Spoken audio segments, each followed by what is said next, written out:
बिहार में नीतीश कैबिनेट ने मंगलवार को अपनी बैठक में एक अहम फैसला लेते हुए नियोजित शिक्षकों को राज्यकर्मी का दर्जा देने का फैसला लिया है।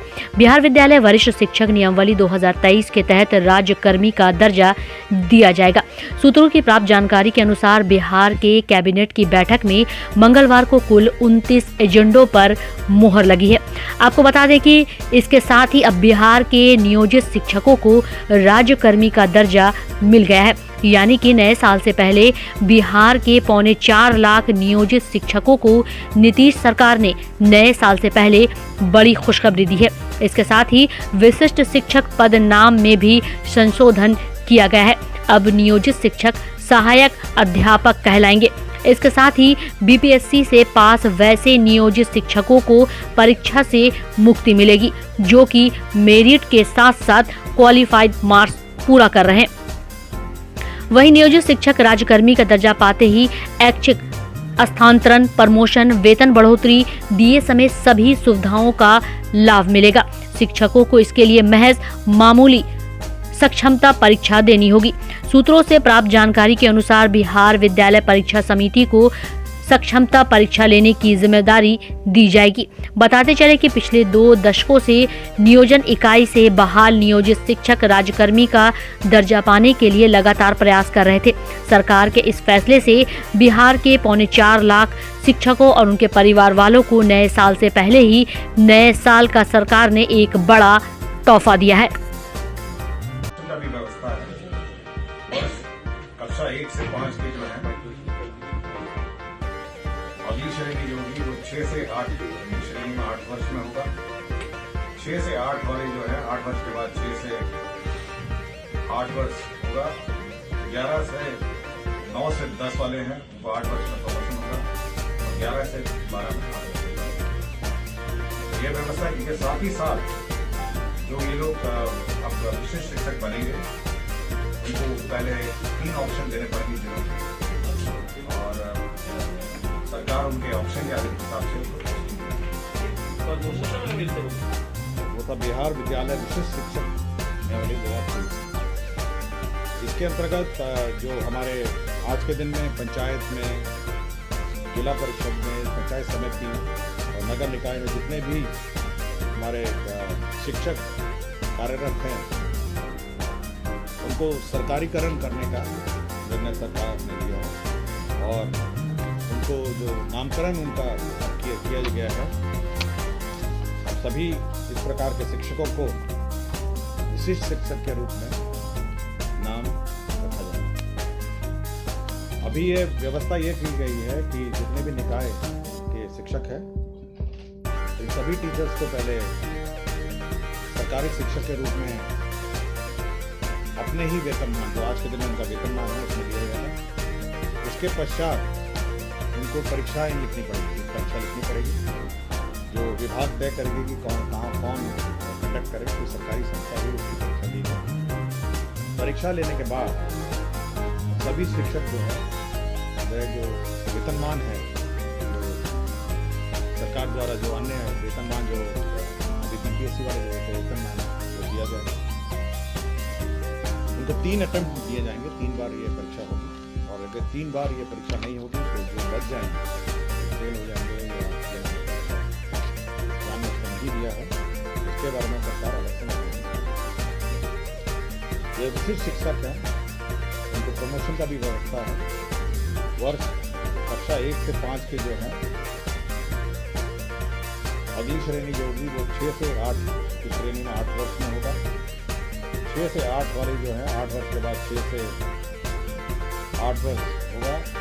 11 से 9 से 10 वाले हैं तो 8 वर्ष में प्रमोशन होगा और 11 से 12 में 8 वर्ष में प्रमोशन होगा। तो ये व्यवस्था की है। साथ ही साथ जो ये लोग अब विशिष्ट शिक्षक बनेंगे उनको पहले 3 ऑप्शन देने पड़ेंगे जिलों के और सरकार उनके ऑप्शन के हिसाब से उनको पोस्टिंग देगी। मैं आपको पूरा डिटेल में दे देता हूँ। हम एक कॉपी पूरे नियमावली का कॉपी दे देता हूँ, मैडम आपसे दे देंगी और बड़े तकनीकी है। मैं नहीं चाहूँगा कि कोई मिस इंटरप्रेट इसमें हो, तो आप इस नियमावली के आलोक में जो कॉपी है, जो डिटेल्स है उसके आलोक में ये प्रमोशन है कि आपके हर 8 वर्ष में 1 से 5 का जो है 8 वर्ष में प्रमोशन होगा, 6 से 8 क्लास में, 6 से 8 क्लास वालों का 8 वर्ष में होगा, 9 से 10 वालों का 8 वर्ष में प्रमोशन होगा, 11 से 12 का 8 वर्ष में। तो प्रमोशन की व्यवस्था है और प्रमोशन में भी कंडीशनल है, आपको अर्हता भी होनी है प्रमोशन के लिए, और साथ ही साथ इसके बारे में भी नियमावली। महत्वपूर्ण ये बात है कि जब आप सरकारी सेवक में आप आएंगे तो आपको 3 ऑप्शन देने पड़ेंगे, 3 ऑप्शन जिलों के ऑप्शन देने पड़ेंगे और उसके अनुसार पोस्टिंग होगी। नहीं, ये आपका अभी जो विशिष्ट शिक्षक है, अभी वाले विशिष्ट शिक्षक जो है राज्य के अंतर्गत स्थानांतरण नहीं हो गया। प्रारंभ नियम अनुसार के साथ क्षमता परीक्षा में शामिल होने के समय जब आप परीक्षा में शामिल होंगे तो आपको 3 जिलों की प्राथमिकता मांगी जाएगी और जहां से वे अपनी सेवा देना चाहते हैं, और क्षमता परीक्षा में उनकी मेगा क्रमांक के आधार पर उन्हें उनके द्वारा चुना हुआ जिला मिलेगा। तो आपको परीक्षा देनी पड़ेगी। अगर आप परीक्षा नहीं देते हैं या फेल हो जाते हैं तो जो बचे हुए हैं, जो स्थानीय निकाय के टीचर हैं, उसके बारे में सरकार अलग से निर्णय लेगी। अभी सर इनकी क्या स्थिति रहेगी, ये विशिष्ट अभी जो स्थिति है ये अपने ही वेतनमान में सरकारी सेवक होंगे।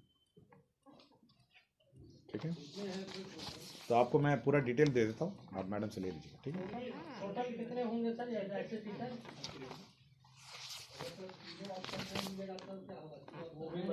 मैंने बता दिया ना, उसके बाद सरकार निर्णय लेगी इनके बारे में। हाँ, यस, साथ ही साथ जिलों का ऑप्शन देना। टोटल कितने शिक्षक हैं? ये हमको अनुमानित, हम अनुमान नहीं मार सकते क्योंकि प्रस्ताव में केवल नियमावली की बात आ रही है। ठीक है, ये विभाग आपको दे देगा कि कितने लोग हैं, बट नियमावली मैंने पूरी डिटेल आपको दे दी। मुजफ्फरपुर जिले में नौकरी देने के नाम पर लड़कियों के साथ ठगी करने वाले एक नेटवर्क का पुलिस ने भांडा फोड़ किया है। यह पुलिस टीम ने अचानक छापेमारी कर बंधक बनाकर रखी गई 6 से 7 लड़कियों को रेस्क्यू कराया। मामला सदर थाना क्षेत्र के इलाके के गोबरसाही इलाके का है। इन दिनों बिहार के अलग अलग इलाके से देश और विदेशों में लड़कियों को नौकरी दिलाने के नाम पर कई कंपनियां झांसा दे रही है। ये कंपनियां लड़कियों को बड़े शहरों में अच्छी नौकरी दिलाने के नाम पर बरगलाती है और फिर उन्हें उनके घरों से दूर बड़े शहरों में लाकर अकेला छोड़ देती है या ऐसी जगह पर छोड़ देती है जहां से निकलना उनके लिए मुश्किल हो जाता है। इनमें से ज्यादातर लड़कियां आर्थिक रूप से कमजोर परिवार से होती हैं। ज्यादातर कंपनियां इन गरीब घरों की लड़कियों को प्लेसमेंट एजेंसी में ले जाकर बेच देती है या उनके नाम पर मोटी रकम की उगाही कर भाग जाती है। रविवार को मुजफ्फरपुर में ही ऐसा ही एक मामला सामने आया जब पुलिस टीम ने देर रात एक घर में छापा मारकर ऐसे ही गिरोह का भांडाफोड़ किया। इस गिरोह ने लड़कियों को शहर में नौकरी दिलाने के नाम पर एक कमरे में बंद करके रखा था। ये लड़कियां सीवान जिले से यहाँ लाई गई थी और उन्हें आगे भेजने की तैयारी की जा रही थी। मुजफ्फरपुर पुलिस ने देर रात छापेमारी की। जैसे ही पुलिस टीम के छापेमारी की खबर संचालक को मिली, वो मौके से फरार हो गया, लेकिन 2 लोग पकड़े गए। एक युवती और एक युवक को बंधक लड़कियों के साथ मौजूद था। उसे पुलिस ने अपनी हिरासत में ले लिया। हिरासत में लिए जाने के बाद पुलिस की टीम इससे लगातार पूछताछ कर रही है। पूछताछ में जो प्रारंभिक जानकारी सामने आई उसके मुताबिक ये लड़कियां सीवान के अलग अलग इलाके से लाई गई थी। इन्हें आगे भेजने की तैयारी थी। आगे भेजे जाने से पहले इन्हें एक कमरे में बंधक बनाकर रखा गया।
ग्राम आशापुर ब्लॉक बेनीपुर जिला दरभंगा में यूथ एकता मंच के द्वारा मैट्रिक में भाग लेने वाले छात्र छात्राओं के लिए एक विशेष कंपटीशन एग्जाम का आयोजन किया गया, जिसमें टॉप 3 छात्र छात्राओं को सम्मानित किया गया।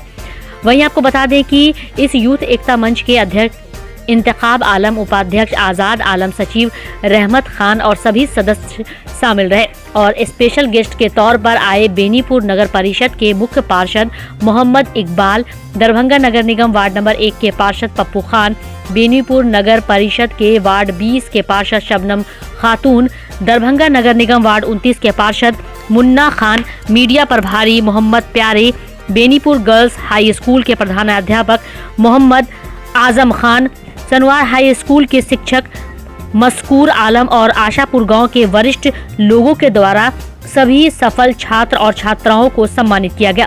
साथ ही उनके उज्जवल भविष्य के लिए शुभकामनाएं भी दी गई।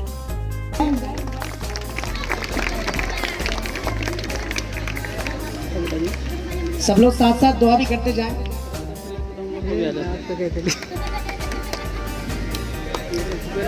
अंसार खान इसके बाद तैयार हैं।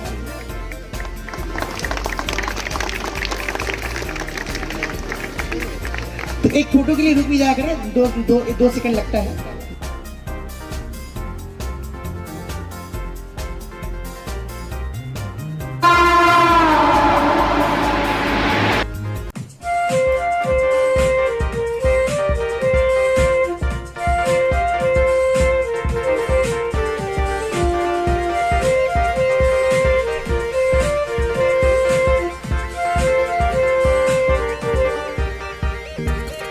Don Bosco School Bibi Pakar Darbhanga 5 जनवरी 1985 को स्थापित 37 सालों से शिक्षा के क्षेत्र में शानदार सफलता देने वाला दरभंगा का एकमात्र विश्वसनीय स्कूल। सीबीएसई द्वारा आयोजित 2015 में 10th बोर्ड की परीक्षा में भारत में दूसरा स्थान प्राप्त करने वाला दरभंगा का एकमात्र स्कूल। बच्चों में पूर्ण विकास हेतु समर्पित एवं अनुभवी शिक्षकों का समूह, सभी विषयों की कॉन्सेप्ट आधारित कक्षाएं, सुरक्षित एवं पूर्ण अनुशासित वातावरण, बाहरी बच्चों के लिए आवासीय व्यवस्था उपलब्ध, यातायात की सुविधा, बच्चों के पूर्ण विकास के लिए निश्चित एवं नियमित समय पर खेलकूद की व्यवस्था, विज्ञान प्रयोगशाला, कंप्यूटर लैब एवं स्मार्ट क्लासेस की व्यवस्था, सीसीटीवी की निगरानी एवं डिजिटल बायोमेट्रिक उपस्थिति की व्यवस्था, दिव्यांग बच्चों के लिए छात्रवृत्ति की व्यवस्था। तो जल्द संपर्क करें Don Bosco School Bibi Pakar Darbhanga. हमारा फोन नंबर है 9334933095। दूसरा number 7547877802। New Horizon Public School with hostel, Alfaganj, Kadrabad, Darbhanga. CBSE affiliated school up to +2 level. Trained, experienced and well-qualified teacher team. Training regarding innovative and creative skills. Special debit class for weaker students. Online and offline mode teaching. Maintaining English spoken environment. Audit visual classroom, well furnished computer lab, well furnished laboratory for physics, chemistry, biology and math, extra large library with reading room, large playground, training of shooting including different sports and game. Admission and registration for session 2020-23 for beginner to the class 11 is in progress. Welcome to NHPS.